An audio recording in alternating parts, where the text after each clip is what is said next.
Lion story writer में आज की कहानी है उबासी की सजा। अगर चैनल पर नए हैं तो चैनल को सब्सक्राइब जरूर करें। चलिए कहानी शुरू करते हैं। एक दिन तेनालीराम को संदेश मिला कि रानी तिरुमला देवी इस समय बड़े संकट में हैं और आपसे मिलना चाहती हैं। तेनालीराम तुरंत रानी जी से मिलने गए। रानी जी, कैसे याद किया सेवक को? तेनालीराम जी, हम एक भारी मुसीबत में फंस गए हैं।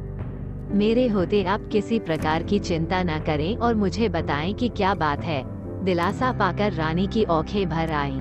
वे बोली, बात दरअसल ये है कि महाराज हमसे काफी नाराज हैं। किंतु क्यों? क्या हुआ था?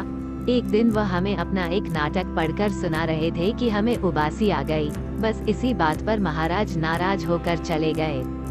तब से आज तक कई दिन हो गए हैं, महाराज ने इस तरफ का रुख ही नहीं किया।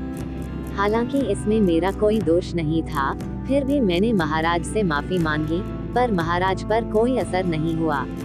अब तो तुम ही हमारी इस समस्या को हल कर सकते हो तेनालीराम। आप किसी प्रकार की चिंता न करें, मैं अपनी ओर से पूरा प्रयास करूंगा। महारानी को ढांढस बंधाकर तेनालीराम दरबार में जा पहुंचे। महाराज स्थय रेथे राज्य में चावल की खेती पर मंत्रियों से चर्चा कर रहे थे।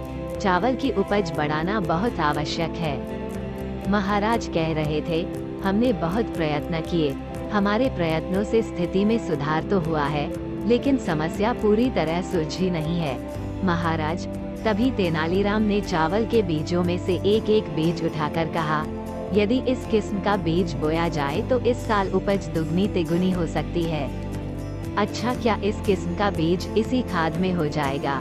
हाँ महाराज, किसी प्रकार का और दूसरा प्रयत्न करने की आवश्यकता ही नहीं है। किंतु क्या तेनालीराम, इसे बोने, सींचने और काटने वाला व्यक्ति ऐसा हो जिसे जीवन में कभी उबासी न आई हो और न कभी आए? तेनालीराम, तुम्हारे जैसा मूर्ख मैंने आज तक नहीं देखा।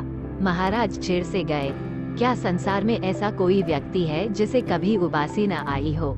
ओह, क्षमा करें महाराज, मुझे नहीं मालूम था कि उबासी सभी को आती है।